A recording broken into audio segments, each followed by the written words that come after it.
ప్రతి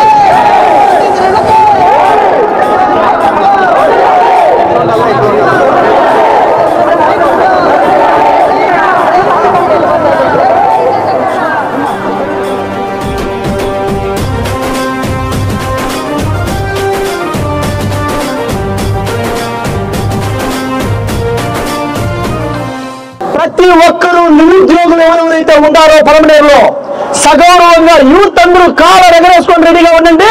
మన పొలంనేరులో మనమే ఉద్యోగం చేసుకునే రోజులు ఆరంభమవుతాయి. ఇవంతా ఎందుకు చెప్తున్నానంటే చాలా ఆలోచన చేసి నేను నిరుద్యోగిగా ఇదే నాగమంగళంలో 2500 ఇస్తే సార్ నాకు ఆ రిలయన్స్ పెట్రోల్ బంక్ లో పనిచేద్దాం అనుకున్న రోజులు నాకు గుర్తొస్తున్నాయి. ఈ రోజు ఇదే గవర్నమెంట్ జూనియర్ కాలేజీలో నేను చదివినప్పుడు దేవుడా 10,000 రూపాయలు సంపాదించే రోజు నాకు రావాలా అని చెప్పని చూసే రోజులు నేను ఎన్నో ఎదురు చూసిన. యూత్ అందరూ పొలంనేరు నియోజకవర్గంలో ఉండే యూత్ అందరూ ఒక్కటి కావాల్సిన పరిస్థితి ఆసన్నమైంది. మీకందరికీ ఆల్రెడీ కేంద్ర ప్రభుత్వం ఆల్రెడీ గొప్ప గ్యారంటీ వచ్చేసి మీకు ఆశీర్వాదంగా మారింది. ఆ గ్యారంటీల గురించి అంటే నేను మీకు అతి దగ్గరలోనే ప్రెస్ మీట్ పెడతాను. కాబట్టి ఈ రోజు కాంగ్రెస్ ప్రభుత్వాన్ని గెలిపించుకోవాల్సిన సమయం ఆసన్నమైంది. అమ్మ షర్మిలమ్మని సీఎంగా చూడాల్సిన సమయం ఆసన్నమైంది. ఎవరు కాంగ్రెస్ పక్షంలో ఉండే వాళ్ళు ఎవరు ఓట్లు లేవమని అనుకోవద్దండి.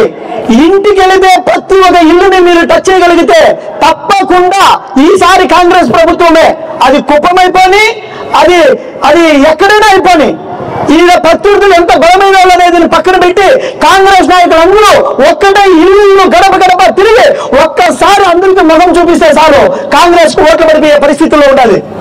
ఎంతో మంది ఇతర నాయకులంతా కూడా చాలా మంది ఫోన్లు చేశారు. కానీ ఎప్పుడు నా క్యారెక్టర్ ఏమంటే సార్ మా పార్టీలో చేరండి ఎప్పుడు అట్లా క్యారెక్టర్ కాదు. నేను ఒక ఆశావాహుడిగా యుద్ధాన్ని ఆరంభం చేశాను. ఇది సిద్ధం కాదు, ఇది సంసిద్ధం కాదు, ఇది యుద్ధం. ఏమి యుద్ధం అంటే ఆడబిడ్డలందరూ నీళ్లు లేకుండా అలమటిస్తున్నప్పుడు చేయాల్సిన యుద్ధం. ప్రతి యువకుడు నిరుద్యోగి బెంగళూరులో విదేశాలు పారిపోతుంటే ప్రతి యువకుడు కలిసికట్టుగా చేయాల్సిన యుద్ధం ఇది ఆంధ్రప్రదేశ్ మొత్తం.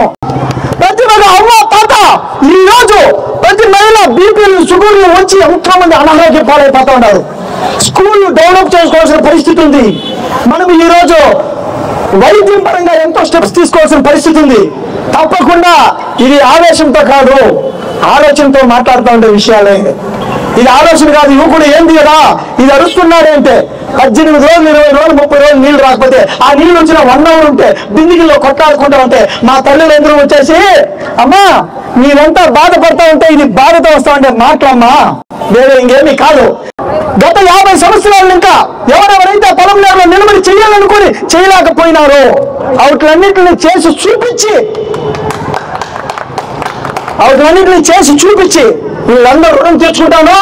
పొలంనేరు పట్టణ ప్రజలు గంగవరం మండలము, బైరెడ్లపల్లి మండలము, వీకోట మండలము, మన పెద్ద పంజాని మండలము 5 మండలాల ప్రజలందరూ దయచేసి నేను ఏం మాట్లాడుతూ ఉన్నాను అనేది గమనించండి. ఓట్లు అనే కల్చర్ పోయింది.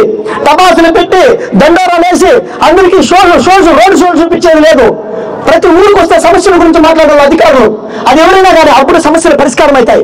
అది ఎవరైనా కానీ, అది కాంగ్రెస్ కానీ, టీడీపీ కానీ, నేను కానీ, ప్రతి ఒక్క నాయకుడు ఊళ్ళోకి వస్తే నిలదీయండి.